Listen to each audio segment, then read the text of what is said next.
అందరికీ నమస్కారం. నేను మీ కిరా కార్పేని. అంబటి రాంబాబు నారా చంద్రబాబు నాయుడు గారి మీద ప్రజలందరూ చూస్తుండగా దుర్భాషలు ఆడడం వల్ల జైలుకి వెళ్ళాడు. కోర్టులో బెయిల్ వచ్చింది. దాని తర్వాత పట్టాభిపురం పోలీస్ స్టేషన్ పరిధిలోని సిఐ మీద దురుసుగా ప్రవర్తించడం, దౌర్జన్యంగా తిరగబడడం, బూతులు మాట్లాడటం వల్ల మళ్ళీ వెళ్ళాడు. మళ్ళీ బెయిల్ వచ్చింది. బానే ఉంది. అయితే మళ్ళీ లోపలికి వెళ్తున్నాడు. ఇప్పుడు మళ్ళీ 14 రోజుల రిమాండ్ ఆయనకి కోర్టు విధించింది. ఎందుకు అంటే 2019 నుంచి 2024 మధ్యన జగన్ హయాంలో, జగన్ అధికారంలో వృద్ధులకి పింఛన్ ఇచ్చేవాళ్ళు. అవి మీకు తెలుసు. అందరూ వృద్ధుల దగ్గరికి మనుషులు పంపించి తలా ఒక 200 రూపాయలు మొత్తం లాక్కొని సంక్రాంతి సంబరాల్లో నేను లక్కీ డీప్ తీస్తాను, ఒకేసారి అందరికీ ఇస్తానని మాయ మాటలు చెప్పి ఆ డబ్బులంతా పోగేసి ప్రముఖ మ్యూజిక్ డైరెక్టర్ల చేత సాంగ్ కుట్టించుకొని, కొరియోగ్రాఫర్ల చేత డ్యాన్స్ నేర్పించుకొని మెట్ట మధ్యాహ్నం నడి రోడ్డుని అడ్డగించి ఆయన సంబరాల రాంబాబు అని మోసం చేశాడు. అందుకు మళ్ళీ గురువు గారు 14 రోజులు రిమాండ్ మీద పీటీ వారెంట్ చేత మళ్ళీ లోపలికి వెళ్తున్నాడు. ఏమి చిల్లర చేష్టాలు ఇవి. వృద్ధులకి జగన్మోహన్ రెడ్డి నేను అధికారంలో రాగానే 3000 రూపాయలు పింఛన్ ఇస్తాను అని చెబితే అది కాక మళ్ళీ పూర్తిగా 2000 నుంచి స్టార్ట్ చేసి 250 పెంచుకుంటా పోయాడు. అది ఒక మోసం అయితే ఇతగాడు వాళ్ళ దగ్గరికి వెళ్ళి 200 పాపం ముసలోళ్ళయ్యా. వృద్ధుల పింఛన్లని టైంకి ఇచ్చేవాళ్ళు కాదు, చెప్పింది కూడా ఇచ్చేవాళ్ళు కాదు.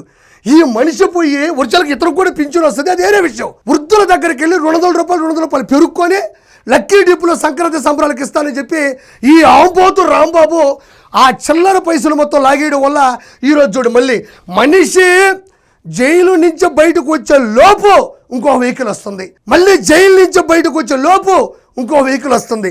ఇది మరీ చిల్లర కేసు. ఇది ఎంత దౌర్భాగ్యం ఇది. నువ్వు ఒక సాటి వృద్ధుడివే కదా, వృద్ధుల చేత 200 తీసుకోవడానికి సిగ్గు లేదు నీకు? అసలు ఇదేం కేసు ఇది? భారతదేశంలో ఏ రాజకీయ నాయకుడైనా ఇలాంటి కేసులో లోపల పోయిన నా తెలిసి ఉండడు. సరే, గురువు గారిని లోపల ఎక్కించారు, మొత్తం పోలీసు బలం అంతా ఉంది. అయితే ఆయన లోపలికి ఎక్కిన తర్వాత ఏం చేశాడు, ఏం మాట్లాడు ఒకసారి చూద్దాం. చూడండి, మళ్ళీ చూడాల.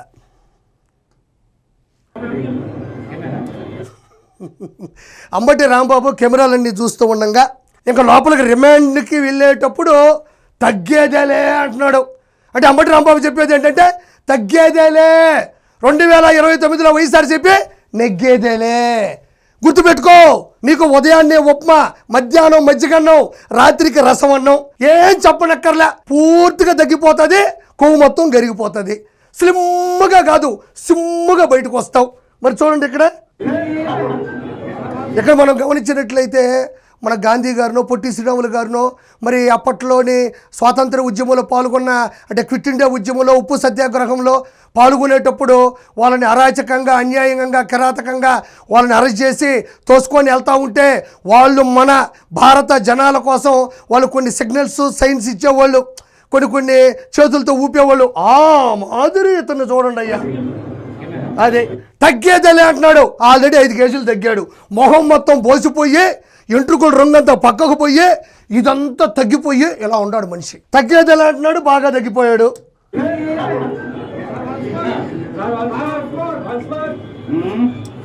ఏమనుకోవద్దు, అక్కడ ఈయన కార్యకర్తలు, ఈయన సంబంధించిన పేటీఎం వాళ్ళు ఎవరన్నా ఉంటే ఇలా అంటున్నాడేమో.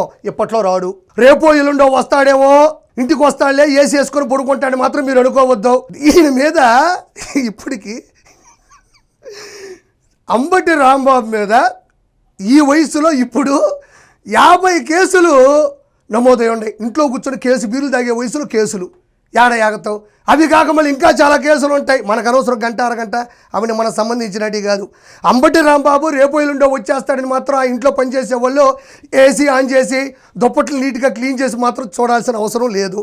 ఎప్పట్లో రాడు, దుప్పట్లో పడుకోడు. అంటే గతంలో కూడా ఇదే అంబటి రాంబాబు ఆ భువనేశ్వర్ గారిని పట్టుకొని అసెంబ్లీ సాక్షిగా ఎంత దారుణంగా మాట్లాడినాడో ప్రత్యేకంగా చెప్పనక్కర్లేదు. అదేవిధంగా ఇతని మీద కూడా చాలా కేసులు ఉన్నాయి. ఆయన పుట్టినరోజు సందర్భంగా ఆయన వయసుకు వచ్చిన కేసులు వస్తాయేమని కూడా జనాలు ముచ్చటించుకుంటున్నారు.